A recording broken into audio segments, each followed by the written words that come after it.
Lesson 2.3, Graph Equations of Lines. In this lesson, we'll take a look at linear functions by comparing slope and intercept. Let's start with the definition of a parent function. A parent function is the most basic version of any type of equation. In this case, we're going to start with f of x equals x, and this is the same as y equals x, just applying that function notation. In this equation, the slope equals 1 and the y-intercept is at 0, 0. Let's take a look at the graph on the right. It states given f of x equals x, find the slope and the y-intercept, then sketch the graph. As we take a look at f of x equals x, recognizing from the definition the slope is 1, and that's always found by the number in front of the letter x itself. F of x is equal to 1x. So then think about the y-intercept. That's always what's written after x. And if nothing's written there, it defaults to 0. That's the additive identity that we talked about in chapter 1. Our slope then is from the first number, and then that y-intercept is from that last number. So we'll start there, y-intercept. For our graph on the right, let's put a point at 0, 0. Now if the slope is 1, that is, by definition, rise over run. In fraction form, then that's just 1 over 1. From that center, we're going to count up 1 and over 1 and put a dot, and continue that pattern all the way to the edge of our graph. Now, if we go completely in reverse, down 1, 1 to the left, our pattern stays consistent. And then let's go ahead and draw our line that goes all the way through those dots from bottom to top. And then be sure to include arrows at the bottom and top to show that that line is continuous. When we change up the slope and y-intercept, we now have a different looking line on our graph. So here we have y equals mx plus b, which also in function notation, we're just kind of going back and forth with both of them, equals mx plus b. So the right-hand side stays the same. It's just that output on the left says f of x instead of y equals. Again, recognizing just like that parent function, if the number's in front of x, that's the slope, and then whatever's being added or subtracted afterwards, that's the y-intercept on our graph. Let's take a look at the transformation of the parent function on the right. For our second example, graph f of x equals 3x minus 1. How does it compare to the parent function? If we take a look at the setup, f of x equals 3x minus 1, our slope is 3. From left to right, our line is going to look steeper than the original. Like if we were walking up a hill, this would be a much steeper hill to climb than our parent function. The y-intercept, careful on this one, is actually at -1. As an ordered pair, that's 0, -1. And that just means it drops down 1. Pretty simple kind of comparison for that part of the graph. Dropping down 1, let's put our dot at -1 on the y-axis. Thinking of our slope as 3, remember rise over run, that would be positive 3 over 1. From our y-intercept, count up 3 and 1 to the right. And then if we repeat that, only one more dot goes up to the top of our graph. Now do the complete reverse, down 3, 1 to the left. Notice only 4 dots can appear on our line if we follow that template. And as we connect them from bottom to top or left to right, definitely a steeper slope to climb than our parent function. So far we've talked about just the parent function definition or equation. We've talked about the slope-intercept equation. And now we have an equation in general or standard form.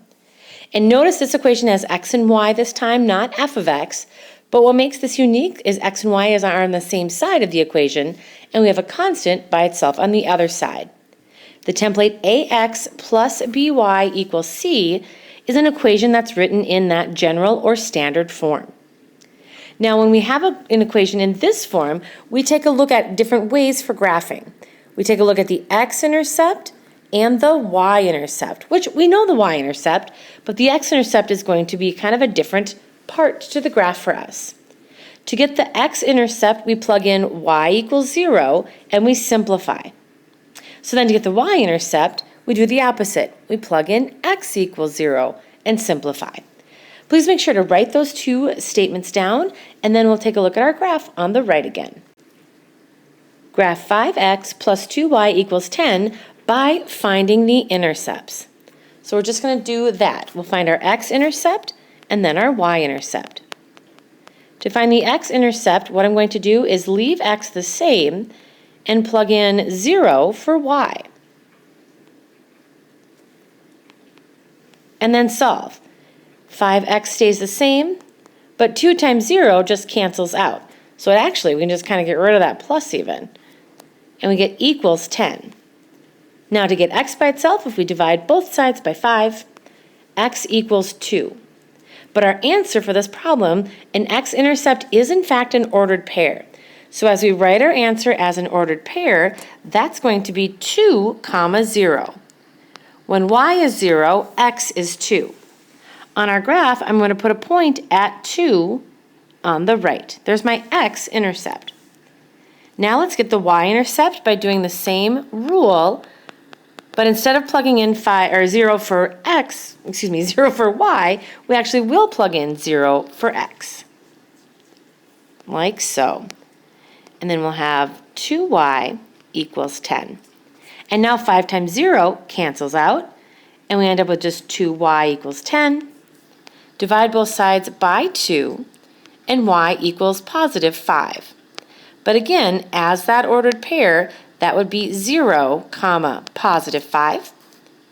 On our graph, let's go up to 5 on the y-axis.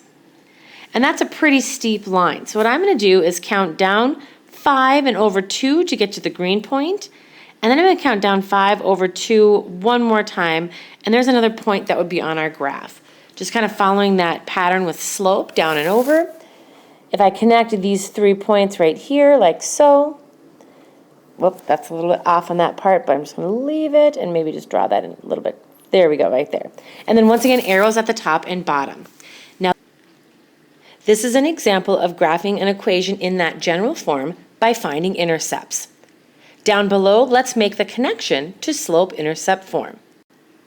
It says convert 5x plus 2y equals 10 to slope-intercept form. Now, essentially what that means is we need to get y by itself. And this is something that we did back in chapter 1. We're just going to solve for y.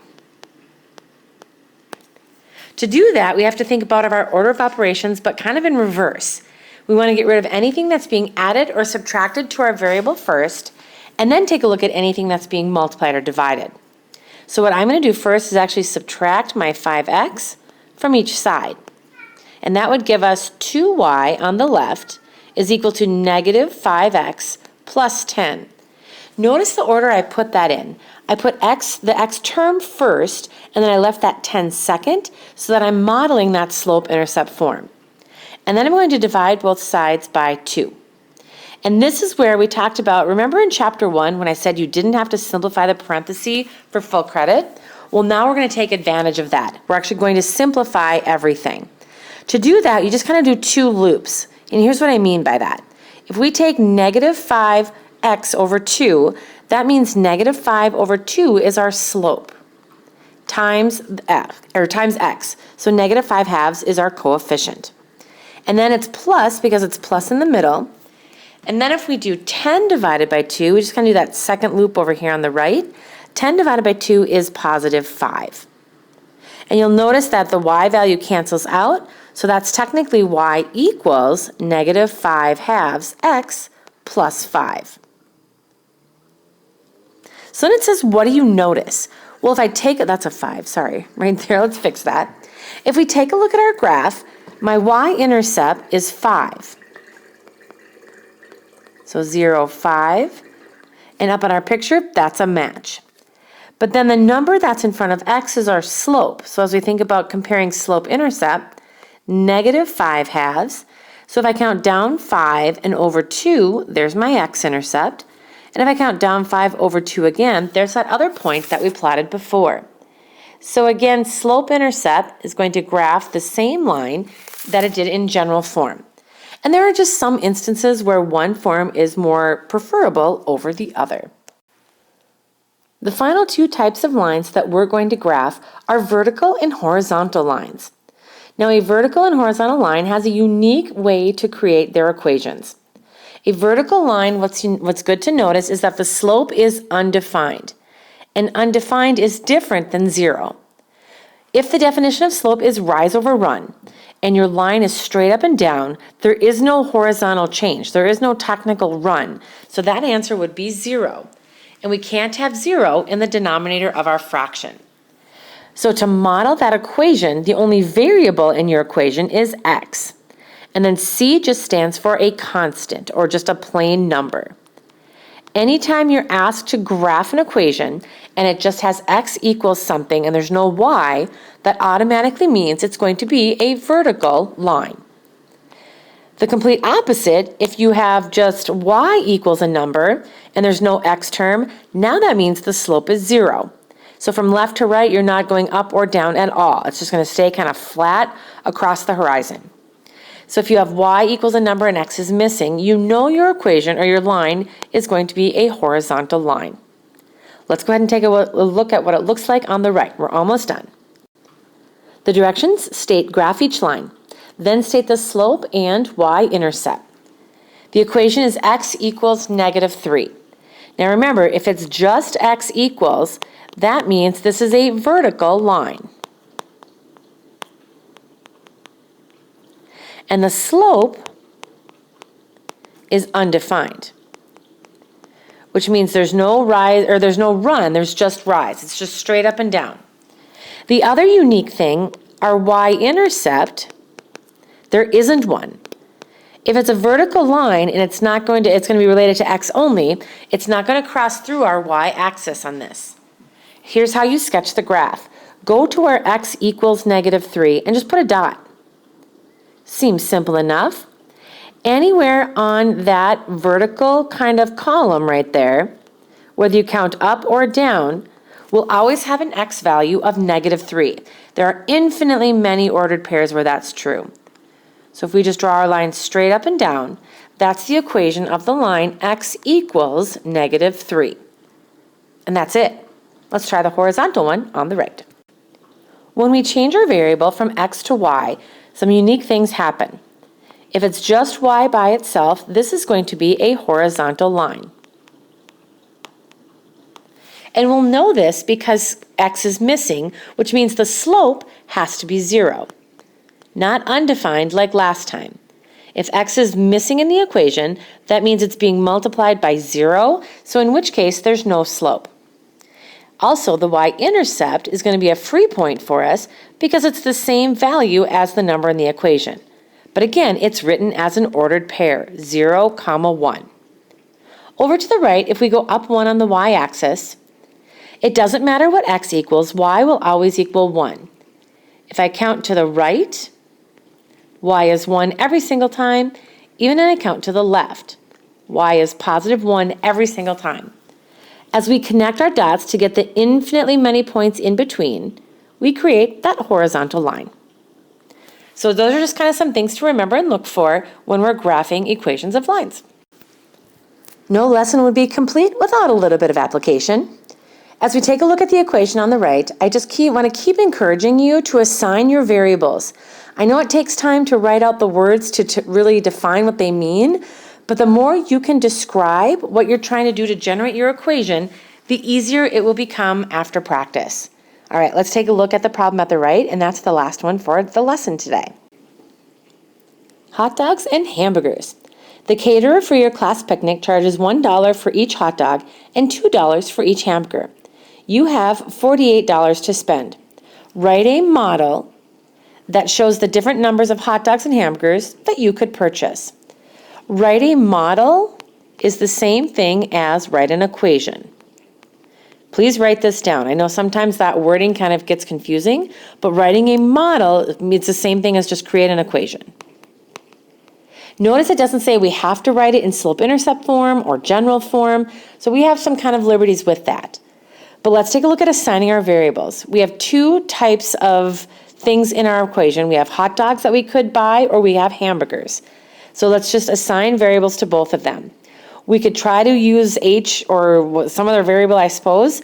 I'm just going to stick with x and y. I'm going to let x equal the total number of hot dogs